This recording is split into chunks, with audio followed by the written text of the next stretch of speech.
አብ ወወልድ ወመንፈስ ቅዱስ አሐዱ አምላክ በስመ አብ ወወልድ ወመንፈስ ቅዱስ አሐዱ አምላክ በስመ አብ ወወልድ ወመንፈስ ቅዱስ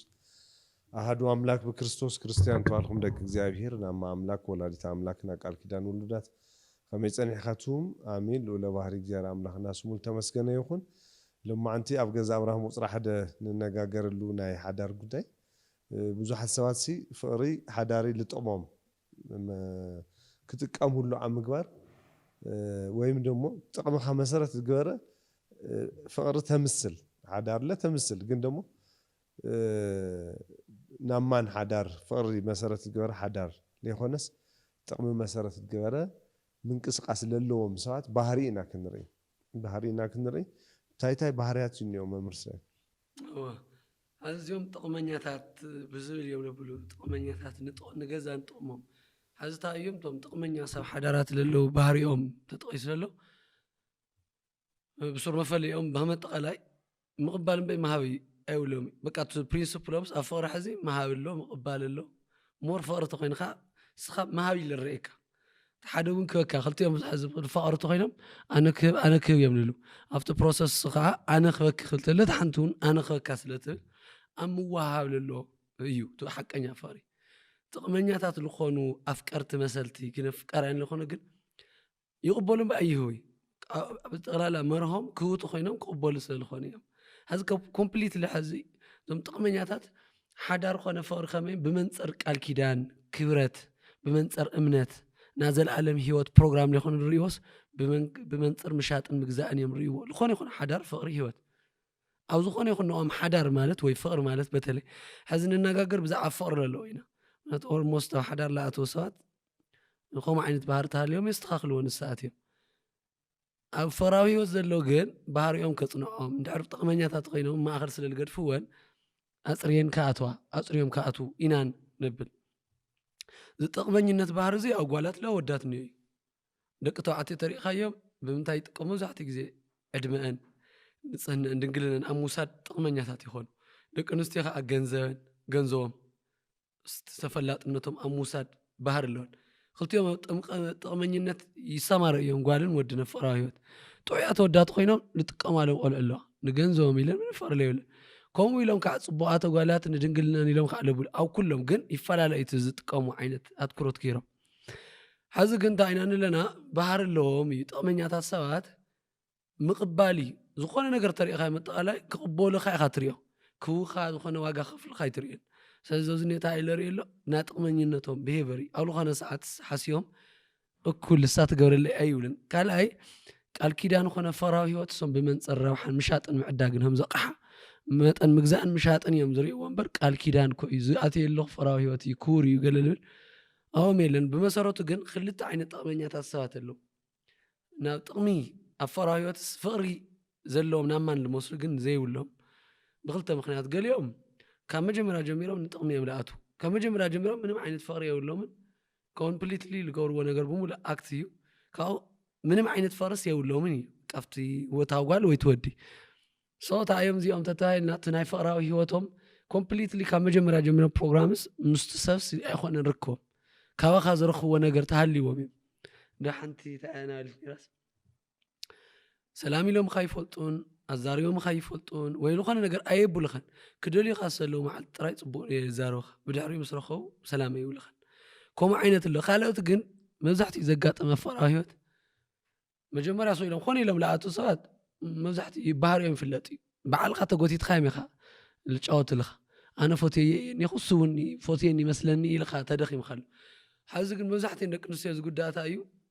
መጀመርያ ፍቅሪ ዝመስል ነገር ይህልዎም የፍቅርዎን ዝመስል ዝኾነ ግዜ ይህወን በቃ ዝኾነ ናይ ፍቅራዊ ነገር ዝመስል መጀመርያ ይገባብሩ እሞ ዳሓረ ግን እንታይ ናረስዕዎ ይኸዱ እቲ ፍቅራዊ ህይወት ጀመርዎ ወይ ዝፈትይዎን ለሎስ ናገደፉስ ኣቴንሽኖም ናተቐየረ ይኽእል ኣብዚ መብዛሕትኡ ፍቅራዊ ህይወት ከምኡ ይለጋጥም መጀመርያ እኮ ብጣዕሚ ዝፈትወኒ ነይሩስ እንደ ፍቅራዊ ህይወት ጠይቕኒ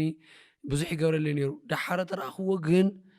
ተረኣኽዋ ግን ይመፅእ ካብ ድሕሪኡ ናብ ጥቅሚ ይልወስድ ናብ ገለ ይብል ሓዝታ እዞም ሰባት መጀመርያ ፍቅራዊ ህይወት ነይሩ ግን ኣብ ዝኾነ ሰዓት ፍቅራዊ ህይወት ስቶፕ ገይሮም ናብ ጥቅማዊ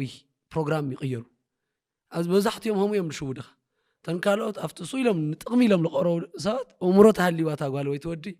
ገና ተሃልዩ እንታይ ባህሪ ዝርኢ ኣሎ ክፈልጥዎም ይኽእሉ እዮም حز مزحتين القداء أجن مجمرة زري والنور حق أو زمسد فراه يوتنير مو السجن نغير ويخر كي تردمه ترديه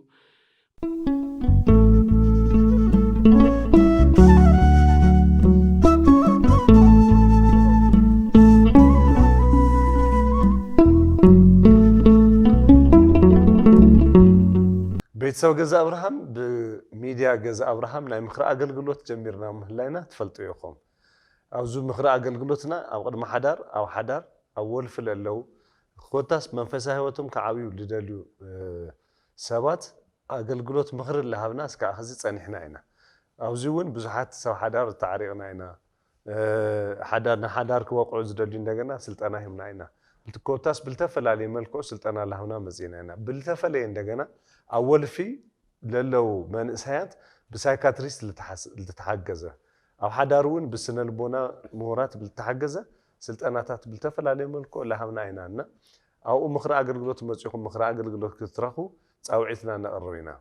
مجموعة حق أو فوري حق أو واقع مخفال قال إني رصد حرتو السنة جلس نمتعيجن نوز خلي غيره نطعمي خلي غيره جنزي خلي قرا تفور خلي قرفه جنزي تقبلك عادي خدي يفكرك إنه الخلو خلنا نقدر تقيم لي خدي يولو هذا ما خدي برنامج يغيروا تحكني فرامس ناب تقما فري يغيروا بمسرته قلنا مصحف قدس شو عت الخانو قال له فقري يمثل نقلنا رأيه قن فقرا هيوت زي ناره بحري يومون له بحري يوم بسرعة علس تقيسوا هذا شو عت يوم بقد تاخذ بتزاري يوم تقيسوا نفقرا هيوت تراي تهايلو يخون تقيسوا مصحف قدس بزع حد نقدر تراي ناقر بزحيو كم عنقي طريق خايو عنقي تقمي تخيس بتفعل عليه أطلع بحرياس تنصارقيا نايك أي حمرات تور عنقي على الزبال اللي بتلي عنقي لبال أو أنا ما تقمي تخيس تفعل عليه حبريه ينصار لك مصحف قدس بزح نجاري بعوي برنامج مصحف قدس عوي علامه مصحف ناجزهر من قص خمين ورس خمين ناجزهر نفلطيو علامه بصير مصحف قدس جن أجرمان قدو جن بزح نجاري كم عنقي بزح مستراتي كم زي هار عنق قيح عنق اللبال بزح بحريتات بزح مستراتي اللي قال صلخ هذه بقتهم تزواري بزع فقر خنا بزع خالي نجر تنجور مصحف قدس جن نتقمنينات بحر زنصارو تقمنيا لخونو سبات تقمنيا لخونو ودي ويقال زقوروا بحرتات له تناي مجمرا له تايو نعلامهم يوم نورو نجزي فقري خمس اللوم يمسل علامه جن خالي جنزبي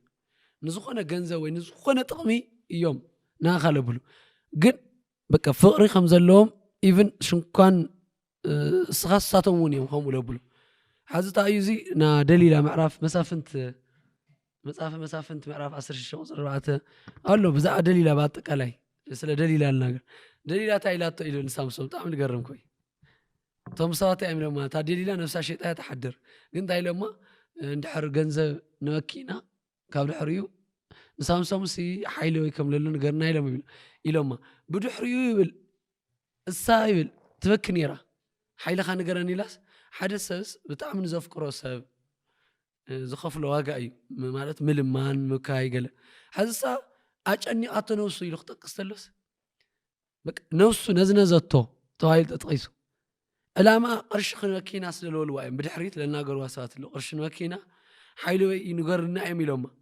بس حز تفكر إنه خينا أتنزل لا ناتي حيلس كتفل دلي عيلي سامسون نا حيل خسب أيو إلى تو نجزي خنا قرا دلي كأوجن نوسو أجني أتويل أنا عايز أيتفوتين مالت دي إلى تيل حزن نقرأ تعمل قرمايل نايسي أنا يسوي للدك من الخبر سخص نايت فوتين مالت دي موت فوتين تخن خا فوتين كبخلات موت فوتين تخن خازي أقبل لي حز تعلم على الله جنزويا جن أوشتهم فقر خمسة لهم يقولوا أساس أيت فوتين مالت كو أخ حيل خازي تنقرن الله خلاص نزني ذات طيل خمسة عين سات الجورة طلع سامسو ذا دليل عن سامسو نفس خساتش إنه أيت فوتين دي خنا ورس نزني ذات طيل خم الجور بزحت ردات فلديها مسايين حدر يلوا أرى بليس أنا حناسي قرآن كي تقبلنا بيت كريستيان كي تقبلنا أحد خن دقسيه ولا نفسه أنقوا أيت فوتيني مالت كويلهم نفسه أنقوا قال يوم بفيديو غيرهم سونا تخر إني سواء سويت إني عرفت إننا أنا سقوا فقرني تاتينا سللي تفهم إنه كويو سللي تفكر إنه كويو تتفكر إنه يرخص فيديو ملا أكلني يرخص عرفت دينا نمتاي طرح زان فيديو ليت خليلهم نفسنا ጨነቅ ይብሉን ታተር ምሳ ትድገም ያለ አክቹአሊ ደሊላ አብሳምሶም ልጎረቶ አይት ፎቴኒ ማለት እኮ ኢኻ ተትፎቴኒስ ሓይልኻ ነገርኻኒ ኢላ ተሆኑ ፀጉኡ ንኽትምንጥል ዝገበረቶ ለምጨና ሓዙን ብዙሓት ደቂ ተባዕትዮ አይት ፎቴኒ ማለት እኮ ተትፎቴኒ ማ በደቀስክ ነይር ኺሎም ነፍሰነ ጨኒቆም ብዙሓት ከም ሳምሶም ተሸዊደን ሓይለን ክብረን ለሃ ሳምሶም ፀጉሩ እዩ ሰንካ ድንግልነን ህይወተን ፎቶ ጥራሕ ዛነ ሊኸን ሰዲደናሎ አምሰልት ሰዋት ሓደገኛ እዮም በተለይ هم ደሊላ ለኾኑ ምክንያቱ ጊዜው ኻዮም ደሊላ ንሳምሶም ጊዜቶ ነራ ኣብ ገዛቱ እትዮ ርእሱ ትደርዞ ይድቅስ ይለዓል ይብል حዚ ግን በመሰረቱ ግን እሱ ተጨንቆላ ነውሱ ተጨንቆላ አይተፍቅረኒ ማለት እኮ ኢላ መሰረታዊ እግዚአብሔር ከይትናገር ለወሎ ሓልዎ ለወሎ ፀጉሩ ሓይሉ አጨኒ አውሲዳቶ እስኻ ካብ ተጨንቀኒ ፍቅረያኒ ያሙ ኢሉ ይብሎ ብዙሓት ደቂ ኣንስትዮ ከምኡ እየን ሽውላ ነፍሰን የጨንቅዎ አይተፍቅርኒ ማለት እኮ ተታምኒ ረክኮ ቪድዮ ጥራሕ ዝባንኩም ሰደድክለይ ተታምንኩም ምሳይ ምደቀስኺ በተለይ ምሳይ ምደቀስኺ እንደ ደቂ ኣንስትዮ ተጨኒቕ መስልካ ደቂሰን ድንግልና ሲነ ብድሕሪ ቻው ንኽብለን ህይወተን ንኽብል ብፀቢሉ ዝኾነ ሰዓት ይወስደለን ከም ሳምሶም ፀጉርኽን ሓይልኽን ከይተዋ የጨንክን ኖ ተደሊኻን ተፀበየኒ ብትነለን ስማ አለዚያ ግን አነ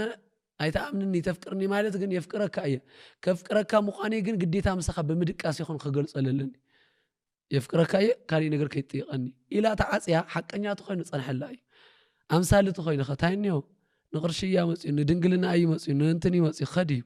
ሶ ሓደ እዩ ተኻላይ ሓላፍነት ልባሃለ ይወስድ ጥቕመኛ ሰባታት ሓላፍነት ይወስድ ዝኾነ ነገር ጠይቆም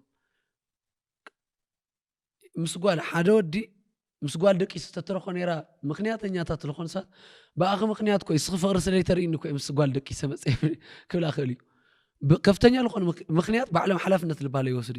ከም ኣዳም ማለት እዩ ኣዳም ሂዋን ፀብለስ ምሰበለቶ ብላዕ ምሰለቶ ስኽ ኮይ ክብሊዕኽኒ ጭራሽ ካብ ሂዋን ሓሊፉ ባዕሉስ ንእግዚአብሔር እዩ ኣነ ዕውድ ለኾንኩ ሰከራም ለኾኑ ኣጓላት ልፈቱ ኮ ስኻ ኮይ ኻን እዚኣ ኻን ንእግዚአብሔር ይብሉ ከምሳም እግዚአብሔር ስነ ኣዳምስ ንእግዚአብሔር ታኢልዎ ብናትኻ ጌጋ እኮ እዩ ስኻ ኮይ ኻነ ሂዋን ኻን ኮይንካ ስሒተኒ ኢኹ ብገዛ ፍቃዱ ይበልዑ ንኣፉ በልዑ ሓይኹ ወሒጥዎ ግን ስኻ ኮይ ኻ ሂዋን ኮይንካ ወዲቐኒ ኢኹ ኢልዎ እና ከምዚ ጥቕመኛ ለኾኑ ሰባት ዝኾነ ጌጋ ርእየሎም ሓላፍነት ልባል ኣይወስዲ ኣብ ህይወቶም ለጥፍዎ ነገር ብምሉእ እስኻ ኢኻ ትቕበሎ ከመንዘሩ ተረኺብካዮ እስኻ ኮይ እኺ ድሌተይ ስለለይ ትገብርለይ እንደው ኣነ እኮ ብስሩ ብጣዕሚ ኢለ ሓዝን ብናቶም ጌጋስ እቲ ኣይቅርታ ጥይቕ እንደው ኣነ እኮ ብጣዕሚ ኢለ ሓዝን ንኣምላኽ ስንኣኸ መሃበይ ሶ ኢለ ኣነ እኮ ፈቅዱ ኣንስቲ ልኸልኹ እኮ ብናትክ ፀገም ይብልውን ዘለኣለም ዋላ ተርሪኦም ፊት ንፊት ሲ ብጣዕሚ ሓደገኛ ፀባይ ለለዎም እዚኣቶም ከመላ ጎደል ሓላፍነት ይወስድ ሓዳር ክቡር እዩ ሓላፍነት ኢኻ ትወስደሉ ሓላፍነት ልባሃል ኣይፈልጥዋይ እዚኦም ሕማቅነት ታይበሲ ኣብ ህይወትካ ብምሉእ ልገበርዎ ጌጋ ብምሉእ ናባኻ ወናብ ልኾነ ይብልዎ ሞ ብካ ተሸኪምካ ንነበር የምሉልኻ ንሕለይ ጣዕሞም ካ ይኸዱም ኣብ ልኾነ ቦታ ረኺብካ ቻው ይብለኽ እሞ ንምንታይ መሓዲካ ንገለኽትሎም ተላ ብናይ ክፀገም እዩ ወየሶም ዓበድ ኢሎም ምስቲ ኣፈቅሪ ወዲኦም እዮም ናብ ካልእ ኸይዶም ካብ ብናት ክፀገም እዩ ኣነ ናብ ካልእ ሰበይቲ ኸይደ ኣለኹ ኢሎም ጭራሽ እቲ ዘሎ ፀገሞም ተሓላፍነት ክወስድሉ ይቅርታ ክብሉ ዝግቦም ናብ ካልእ ይሕልፍዎ